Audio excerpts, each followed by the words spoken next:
Bonjour à tous, bienvenue dans cette nouvelle vidéo. Aujourd'hui, on va voir est-ce qu'il est intéressant de faire des travaux en investissement immobilier et tous les avantages qu'il peut y avoir finalement à faire des travaux. Vous allez voir, il y a pas mal de choses à prendre en compte. A tout de suite.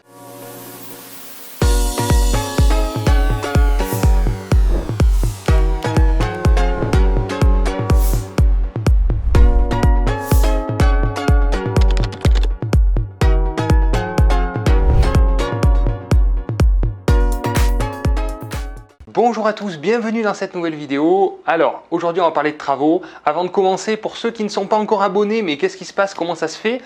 Je vous invite à vous abonner, à cliquer sur la petite notification. J'ai 50% des gens qui regardent mes vidéos qui ne sont pas abonnés, donc ça va pas. Alors je vous invite à vous abonner, surtout pour être prévenu des lives, pour que je puisse répondre aussi à vos questions. Et voilà, donc je trouve ça plus sympa d'avoir des échanges en direct. Alors on va parler des travaux, j'ai fait pas mal d'investissements avec des travaux et donc j'ai du recul par rapport à ça. Je vais vous donner mon avis sur le sujet, tous les avantages que ça peut comporter. Donc pour commencer, en fait, quand vous allez faire des travaux, forcément, c'est un bien qui va être décoté par rapport au prix du marché parce que la plupart des gens ne veulent pas faire de travaux. Ils ne veulent pas s'embêter avec les travaux, surtout les acheteurs de résidence principale. Donc, quand vous avez un bien avec beaucoup de travaux, il va être beaucoup moins cher et il va même être sûrement négociable. Donc, acheter moins cher que le prix du marché, c'est déjà très important à la base parce que vous savez qu'on fait une bonne affaire à l'achat et pas à la revente. Donc, c'est vraiment à l'achat où vous devez faire attention d'acheter au bon prix, voire un petit peu moins cher que le prix du marché. Ensuite, pourquoi faire des travaux? Vous allez louer beaucoup plus vite, beaucoup plus cher, évidemment. Quand vous avez un bien qui est entièrement rénové, qui est bien décoré, ben, ça va être top parce que vous allez attirer finalement des locataires qui vont vite se positionner et vous allez pouvoir louer un petit peu plus cher que le prix du marché parce que vous allez être dans les meilleurs produits finalement proposés sur votre secteur. Donc, ça peut être rentable aussi par rapport à la location qui peut être un peu plus chère. Vous allez trouver aussi un meilleur locataire, évidemment.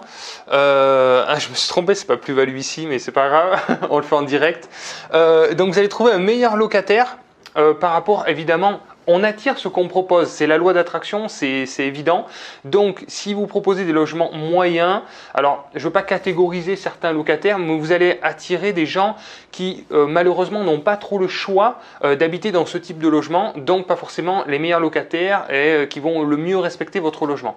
C'est normal qu'un locataire ne respecte pas votre logement si vous lui proposez quelque chose voilà, de mauvais état, en mauvais état.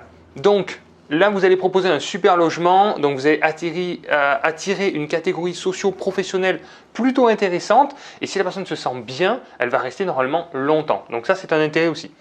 Et c'est là où je voulais mettre la plus-value, c'est la revente finalement. Quand vous allez revendre votre bien, si vous l'avez bien rénové, il va se revendre beaucoup plus rapidement parce que là, tous ceux qui ne voulaient pas acheter les biens rénovés, ils vont être là. Le bien va être neuf, va être nickel, ils vont rien avoir à faire. Donc là, vous allez revendre rapidement et si possible, peut-être avec une plus-value d'ailleurs.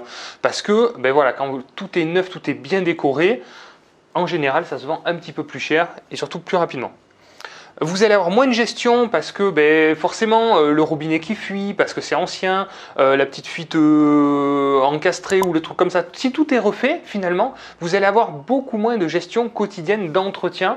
Donc là c'est pareil, ça fait un bien comme neuf finalement, où vous allez être tranquille pendant 10, 15, voire 20 ans sans trop de problèmes et de difficultés. Et pour nous en tant qu'investisseurs, c'est quelque chose qui est intéressant puisque on veut de la passivité, on veut de la tranquillité d'esprit et donc on ne veut pas s'embêter avec des petits soucis. C'est ce qui peut nous freiner dans notre parcours d'investisseur, donc ça c'est un vrai intérêt. Et bien sûr, le gros avantage, c'est d'optimiser sa fiscalité, puisque si vous suivez mes vidéos sur YouTube, vous avez vu comment fonctionne le déficit foncier, comment fonctionne la location nue, comment fonctionne la SCI-LIS. Je vous ai fait des vidéos précises sur le sujet. Donc, vous savez que la partie travaux a une part importante pour gommer la fiscalité pendant plusieurs années. Donc, gros intérêt sur la fiscalité de faire des travaux. Voilà mon approche. Si vous avez d'autres intérêts à faire des travaux, mettez-les moi dans les commentaires. Vous avez d'autres idées, n'hésitez pas à les partager. Si vous avez des questions, écoutez, pareil, dans les commentaires, j'y répondrai avec plaisir. Et puis si vous avez aimé la vidéo, merci de mettre un petit like, c'est sympa à vous. Et puis sinon, pour tous les autres, à bientôt sur une prochaine vidéo. Ciao, ciao!